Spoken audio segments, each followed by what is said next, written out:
Baik, bismillahirrahmanirrahim. Assalamualaikum warahmatullahi wabarakatuh. Alhamdulillah wassalatu wassalamu ala Rasulillah sayyidina wa maulana Muhammad ibni Abdullah wa ala alihi wa sahbihi wa man tabi'ahu wa mawala. Yang saya hormati moderator, panitia, Al-Mukarram, Al-Ustaz Jamhur Rahmat LCMA. Beliau ini senior saya di Kairo. Saya sampai tanggal 5 September 98. 5 Oktober saya ke airport lagi. Sebulan persis saya ke airport lagi mengantar beliau. Kata orang, kalau yang baru sampai tak boleh ke airport, nanti DO pantang. Hari ini dipertemukan dalam satu majelis. Baik, lanjut ke ini dia. Sebelum kita masuk ke gender, kita bahas dulu apa asbabun nuzul gender. Kenapa dia bisa muncul? Ustaz Jamhur tadi sudah katakan kata kunci trauma. Coba kita lihat. Peradaban barat itu dibangun berdasarkan dendam. Apa saja film yang antum tonton, Last Mohican, Apokalipto, film-film apapun namanya, berangkat dari dendam. Coba lihat, dendam. Sampai Robocop pun dendam. Robocop itu kan bangkit, motivasinya apa? Dendam. Dalam Islam enggak. Orang berbuat itu motivasinya innamal a'malu binniyat. Dia enggak. Mana ada Robocop mengatakan innamal a'malu binniyat? Dendam, sakit hati masa lalu. Nah, buah dari dendam ini, coba tengok. Dendam terhadap teokrasi melahirkan demokrasi.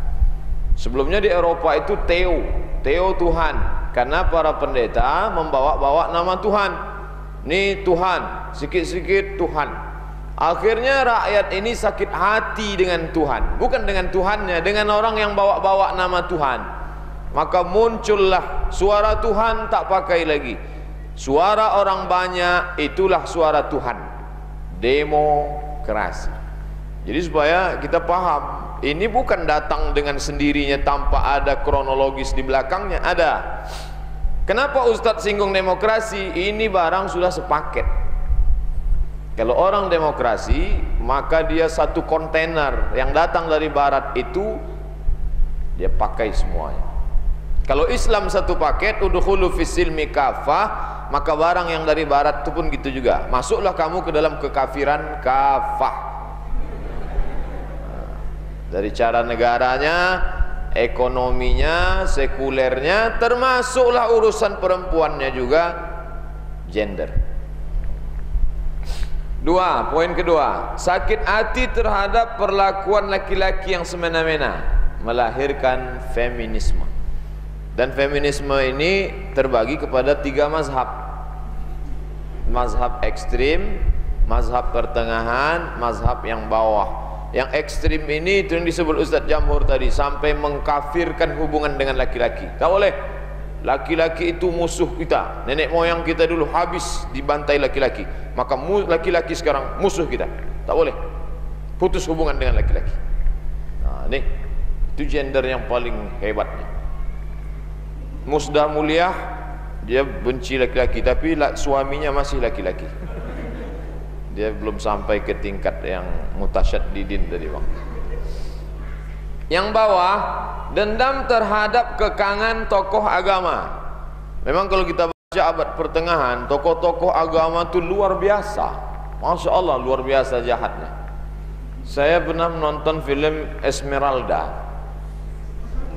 Esmeralda itu seorang penari di Eropa, lalu kemudian seorang pendeta jatuh cinta kepada dia. Jadi banyak sekali perbuatan-perbuatan asusila yang dilakukan. Tapi kalau orang mau minta ampun dosa, dia suruh ngadu ke dia dengan duduk di kursi pengampunan, pengakuan dosa. Pendeta, dosa saya sudah banyak begini. Ya, dan pendeta itu dibalik tirai, dia tak boleh lihat bahwa di dalam itu dia sedang update status, dia sedang apa, tak tahu. Ya, dosa kamu diampuni. Ya, nanti ujung-ujungnya buat surat pengampunan dosa. Tuh. Lalu kemudian sakit hati dengan tokoh agama, maka lahirlah yang disebut dengan sekularisme. Agama tidak lagi mengatur kehidupan negara, tidak lagi mengatur institusi undang-undang. Agama hanya hubungan person manusia dengan Tuhan. Tapi akhir daripada sekuler bukan memisahkan agama dari negara, memisahkan agama dari kehidupan manusia.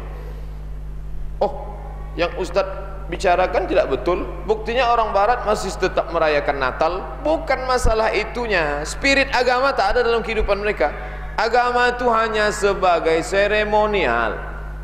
Nanti seminggu menjelang tanggal 25, lalu dia buat pohon Natal, dia isi-isi, lalu dia ada itu yang pakai terbang, bisa pakai naik rusa terbang, jingle bell, selesai.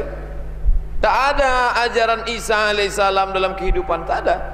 Karena memang lalu yang jadi panutan hidup mereka siapa? Bukan ajaran agama. Mereka lebih berpegang kepada filosof. Dan umumnya filosof-filosof abad pertengahan itu adalah ateisme. A tidak, T Tuhan, isme, anti Tuhan. Umumnya, bacalah filosof-filosof Jerman, filosof Barat itu tak bertuhan. Nietzsche mana bertuhan? Kata Nietzsche, dulu di Eropa pernah ada Tuhan, tapi sekarang Tuhan sudah mati. Begitu juga dengan Sigmund Freud, nabinya kaum psikolog. Sigmund mengatakan Tuhan tidak pernah menciptakan manusia. Manusialah yang menciptakan Tuhan dalam pikirannya. Jadi menurut dia Tuhan itu ilusi, Tuhan itu khayalan, Tuhan itu khurafat. Menurut mereka, mereka mau Tuhan yang nyata. Makanya umumnya Tuhan mereka itu nyata dalam bentuk real, bisa disentuh, bisa dipegang, buah rantai, palang salib, gambar Siddhartha Gautama, simbol. Sedangkan dalam Islam tidak, wajah Nabi pun tak boleh dilupakan. Malaikat kita selalu diajak meyakini yu'minuna bil ghaib. Nah, jadi kalau kita ketemu sekarang ini ada air hitam butek kotor jorok, itu hitamnya bukan di sini, muaranya di pangkal. Nanti orang bingung, ini sekuler dari mana? Tengok, dari Eropa dia datang kemari. Ini demokrasi dari mana? Datang dari Eropa. Dan dia sepaket dengan anti laki-laki tadi, kesetaraan gender. Nah, masuk satu paket. Lalu efek dari yang tiga ini melahirkan masyarakat yang trauma. Nah, ini yang disebut Ustaz Jamhur Rahmat tadi, trauma. Jadi kalau kita umpamakan ada dua rumah yang bertetangga, ini rumah A, ini rumah B. Di rumah A ini bapaknya galak, tak pernah kasih uang belanja. Lalu anaknya pun berkumpul, asosiasi anak-anak anti bapak. Dah, ini satu rumah, bapaknya kejam, bapaknya pemabuk, pulang nempeleng ibunya, duit belanja tidak ada, maka anak-anaknya berkumpul buat persatuan anak-anak benci bapak. Tapi di rumah ini kan adem ayem baik. Lalu si anak-anak ini pergi ke rumah sebelah, dia ajak kawan-kawannya, ayo kita buat persatuan anak benci bapak. Mana dia mau? Bapaknya kan baik. Tapi anehnya di tempat kita, mereka yang punya trauma masa lalu dibawa ke tempat kita mau. Ini aneh bin ajaib. Kenapa dia mau? Ada dua sebab. Yang pertama, dia jahil, tak tahu apa-apa. Itu yang disebut Ustaz Jamhur tadi. Kamu kok mau? Saya yang penting diangkat jadi pengurus, jadi ketua, jadi sekretaris di SMS. Kamu sudah diangkat jadi ketua, ini lembaganya internasional loh, kumnya ada sekian kalau setahun, bisa untuk mendongkrak naik pangkat. Setuju enggak? Tanpa baca-baca lagi, ya. Yang kedua, UUD, ujung-ujungnya duit. Dari duitnya dari mana? Ford Foundation, Asia Foundation, macam-macam namanya. Kalau menjadi aktivis agama mengeluarkan duit. Untuk yang dari barat dapat duit. Sekarang saya mau tanya, mau yang mengeluarkan duit atau mau dapat duit? Ragu menjawab. Dah jelas nampak asbabul wurud dan asbabun nuzul. Dari mana dia datang? Nah, melahirkan masyarakat yang trauma terhadap masa lalu, itulah masyarakat barat. Masyarakat barat itu masyarakat yang sakit tapi sukses. Orang sakit kalau sukses dianggap orang sehat. Ini bahayanya. Sebaliknya, orang yang cerdas tapi tidak sukses dianggap sakit. Karena standarnya bukan lagi baik dan buruk, tapi standarnya sukses tak sukses. Sudah rusak di standar. Kalau ada orang yang kaya, orang di sekeliling kampung tidak lagi tahu mana standar kebenaran, maka dia akan katakan, tidak apa-apa dia korupsi, tidak apa-apa dia salah, yang penting kaya. Jadi memang masyarakat kita sudah dibodohkan. Ini tidak pernah terjadi dalam Islam. Tiga-tiga di atas tak pernah terjadi dalam Islam. Maka tak layak yang tiga ini dibawa ke negeri Islam. Nah, itu yang mau saya jelaskan. Sebelum masuk kita ke tema Islam, jelas dulu mana hitam putihnya. Baik, next. Komparatif. Saya mau ajak kita semua baca bagaimana Islam memperlakukan perempuan. Lihat, sebelum jahiliyah, sebelum datang Islam, setelah datang Islam. Kotak pertama, dalam masa jahiliyah, istri terakhir diwarisi anak pertama dari istri pertama. Begitu dulu zaman jahiliyah. Orang jahiliyah nikah, punya anak, punya anak, punya anak, nikah lagi, menikah lagi, menikah. Mereka waktu itu pakai mazhab poligami unlimited, tak ada batasnya. Lalu setelah dia umur 70, istri terakhir, anak gadis. Umur 70, anak gadis umur 17. Mati dia, anak gadis 17 yang jadi istri terakhirnya itu diwarisi oleh anak pertama dari istri pertama. Begitu sudah hukum dia. Lalu ketika Islam datang, apakah Islam membenarkan itu? Kita lihat dalam ajaran Islam. Istri bukan diwarisi, tapi dapat warisan.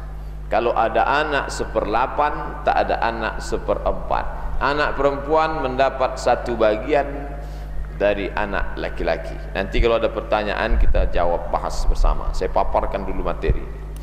Kotak kedua, anak perempuan zaman dulu dikubur hidup-hidup. Busyira ahaduhum bil unsa, kalau diberitahu anak kamu lahir perempuan, dia bawa gali tanah, kubur hidup-hidup. Setelah Islam datang bagaimana?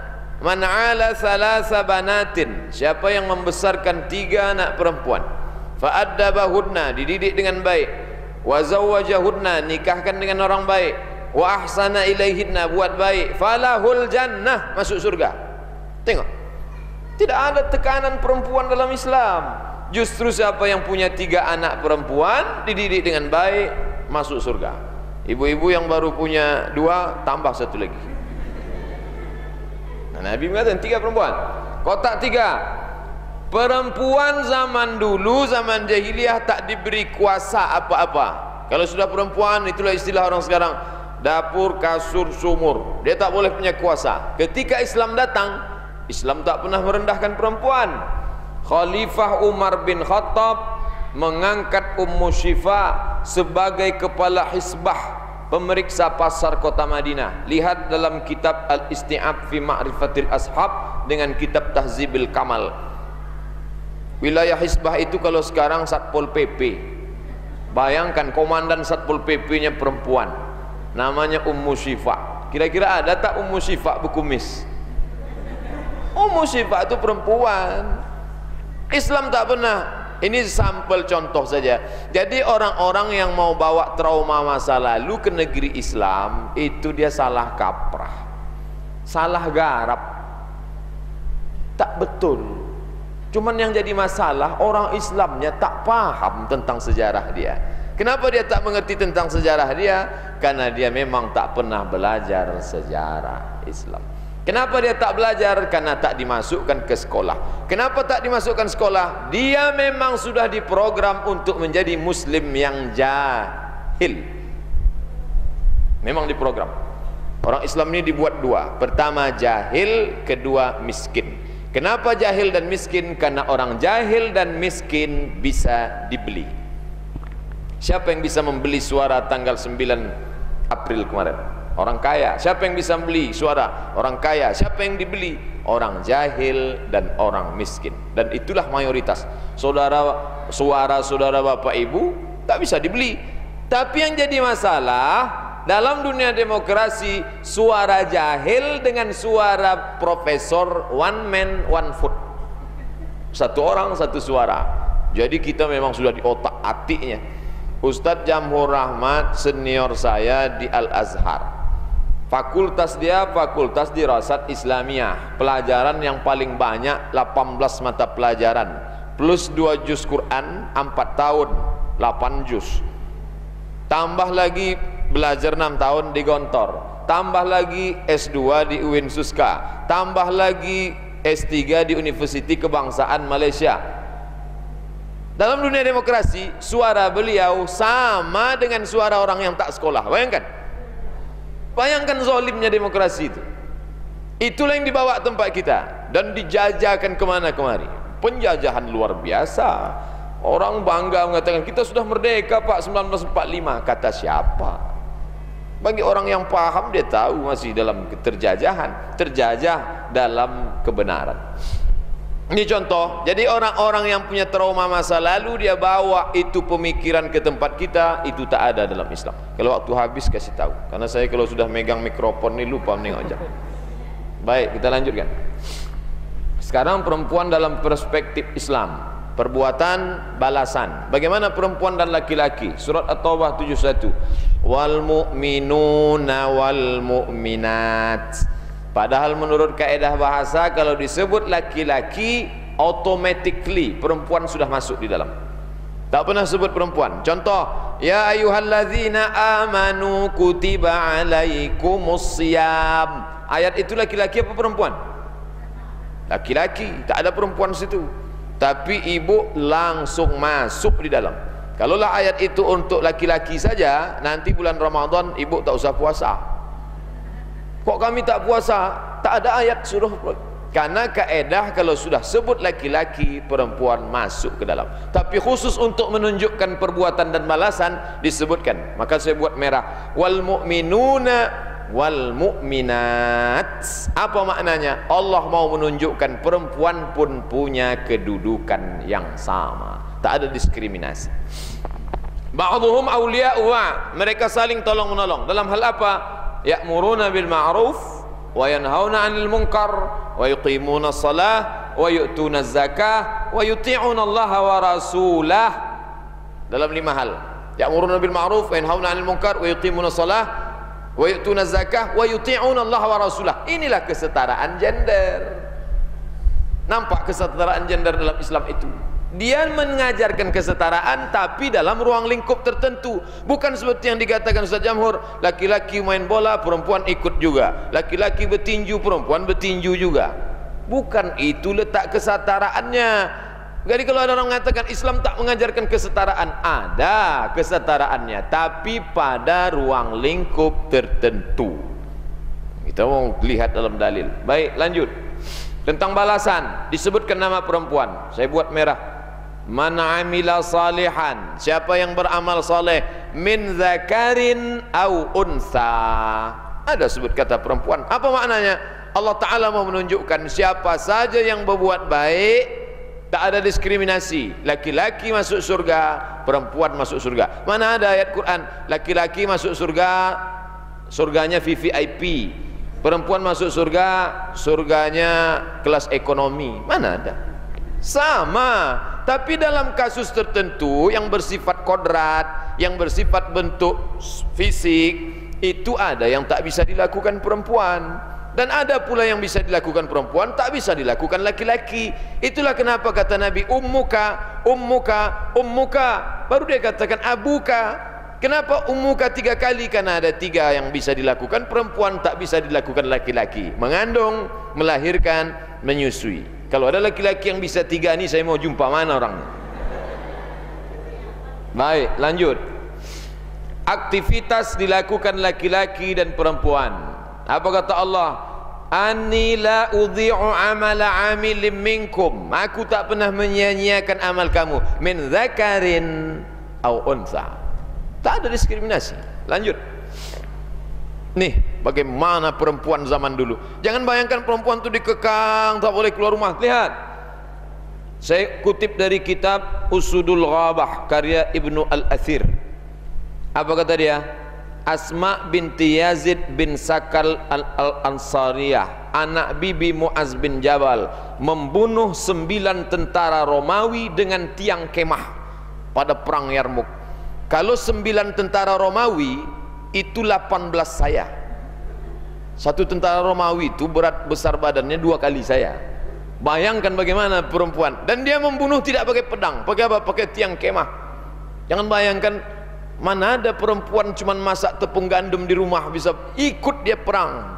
Kenapa tidak pakai pedang? Kenapa pakai tiang kemah? Dia diposkan menjaga kemah, memberi makan kendaraan, onta, kambing, sapi, kuda, dan dia pula mengatur, mengurus yang sakit. Artinya dia ikut aktivitas. Tapi pada saat musuh datang, dia sudah terlatih membela diri, bukan dengan pedang. Andai dikasih dia pedang 100 bisa dia bunuh. Dengan tiang kemahnya aja bisa dia bantai. Nah, ini perempuan beraktivitas. Jadi trauma masa lalu orang Eropa itu janganlah bawa-bawa ke tempat kita. Karena dalam Islam perempuan dimuliakan dan dia punya aktivitas. Jadi kalau selama ini perempuan, saya takut mau ikut karate Pak Ustadz. Nih tengok, Asma binti Yazid berhasil membunuh 9 tentara Romawi. Baik, lanjut. Gambar siapa ini? Aisyah binti Abi Bakar meriwayatkan 2210 hadis. Aisyah itu laki apa perempuan? Perempuan. Yang sebelah kiri Dr. Aisyah Abdurrahman. Dr. Aisyah Abdurrahman penulis tafsir, guru besar tafsir Universitas Kairo, dosen di Universitas Kairo, diundang oleh Raja Muhammad V di Maroko, dan dia mengajar di Universitas Qarawiyyin. Di sebelah kanan itu Dr. Farida Zamro, dosen saya di Darul Hadis, perempuan. Jadi tak ada Islam diskriminatif, kecuali Islam itu agama yang mengatakan perempuan itu najis, perempuan itu kotor, kita keluar dari surga gara-gara perempuan. Itu ajaran mereka. Mereka trauma dengan masa lalu mereka. Kenapa traumanya dibawa-bawanya ke rumah kita? Kalau ada tetangga antum trauma, datang dia ke rumah antum, diajaknya antum ikut atau marah sama dia? Wajib marah. Kamu sakit, pulang sana, pergi ke rumah sakit jiwa, jangan bawa kami yang sehat ini. Ini orang Eropa ini sakit, tapi karena dia kaya, inilah masyarakat kita ini. Sakit pun kalau kaya dianggap sehat, sehat kalau miskin dianggap sakit. Ini udah error semua. Alhamdulillah kita tak termasuk orang-orang yang error. Baik, lanjut. Hadis husnu taba'ulil mar'ati li zawjiha, seorang perempuan yang berbuat baik mengurus keluarganya, wa qiyamiha biwajibiha, menunaikan kewajibinya sebagai perempuan, tak ya'dilu ma yaqumu bihi rajul, sama seperti jihad seorang laki-laki. Bayangkan tuh. Tapi sekarang kan tidak, perempuan itu dipaksa keluar rumah.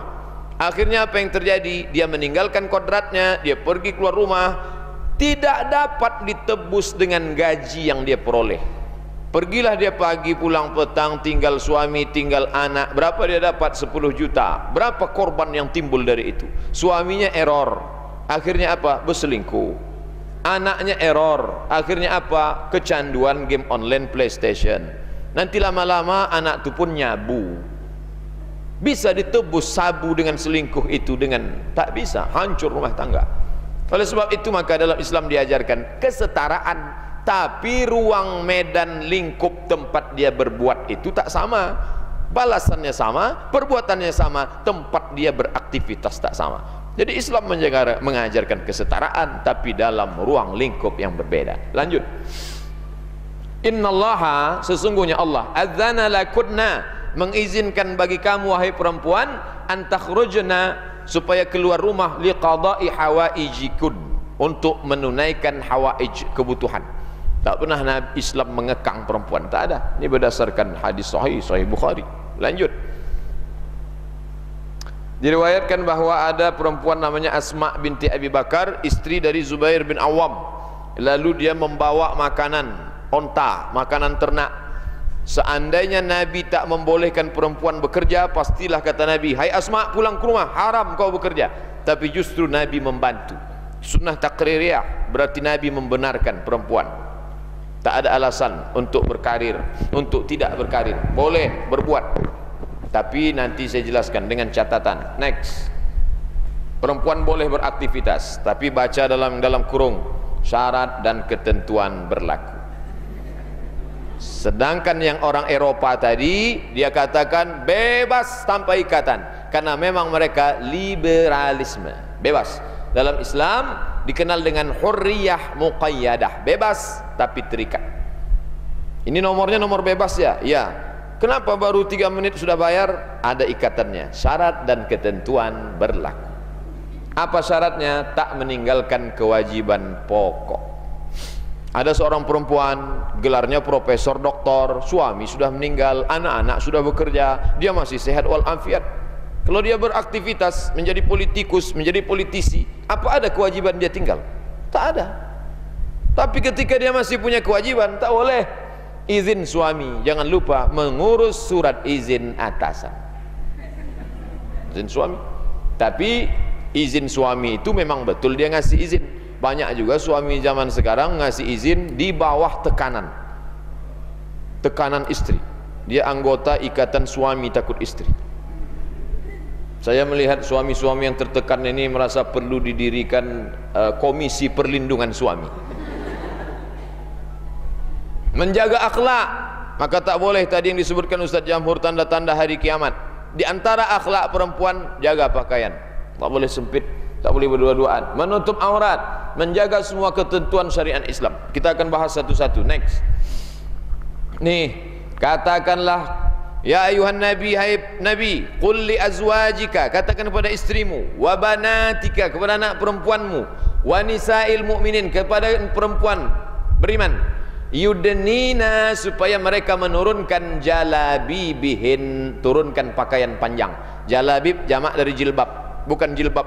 Jilbab yang dipakai ibu-ibu ini namanya khimar, kain penutup kepala.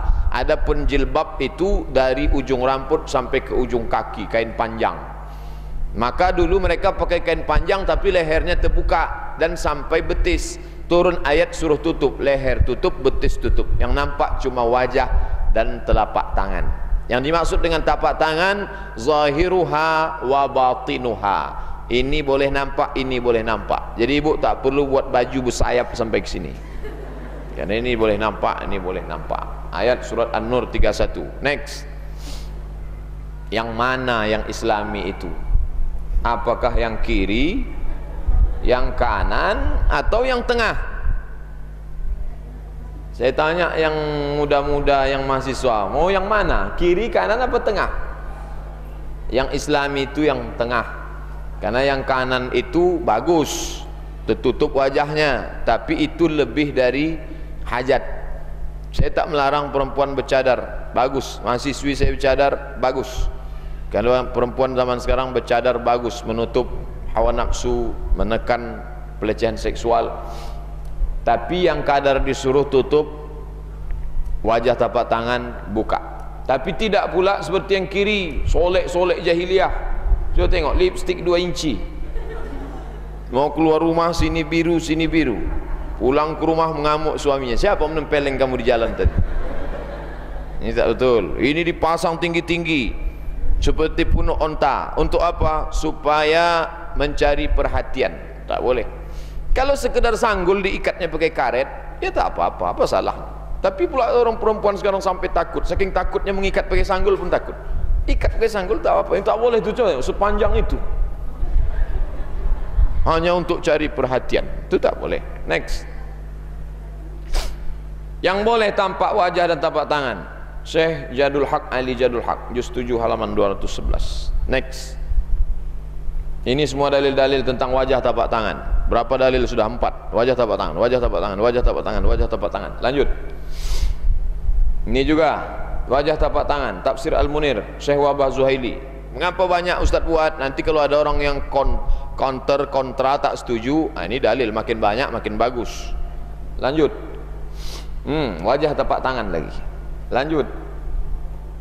Ini yang disebut Ustaz Jamhur Rahman.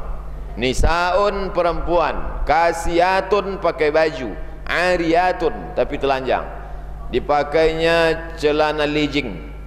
Legging itu sebesar ini, tapi bisa membungkus kaki yang sebesar ini. Dokter sudah mengatakan jangan pakai pakaian sempit karena mengganggu peredaran darah, berefek ke kesehatan. Orang kita prinsipnya biar sakit asal gaya. Payah kalau sudah begitu prinsip. tak boleh pakai sempit.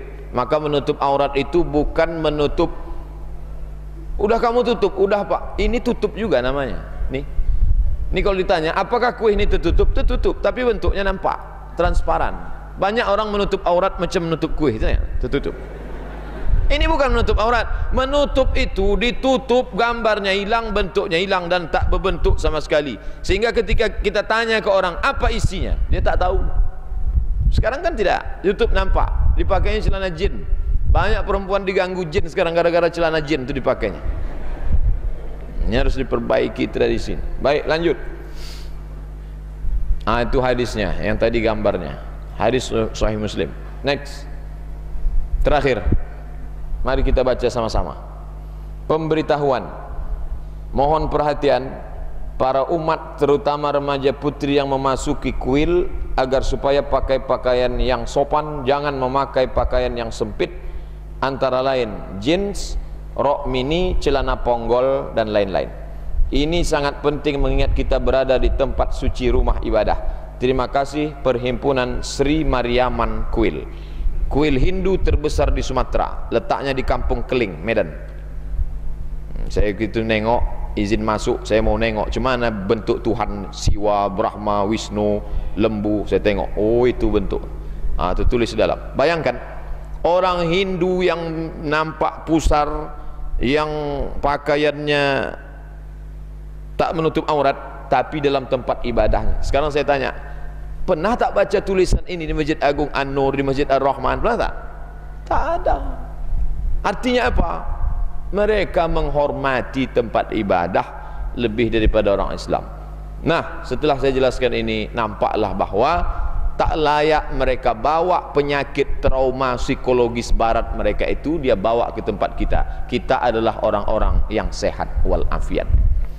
Itu yang dapat saya sampaikan. Wassalamualaikum warahmatullahi wabarakatuh.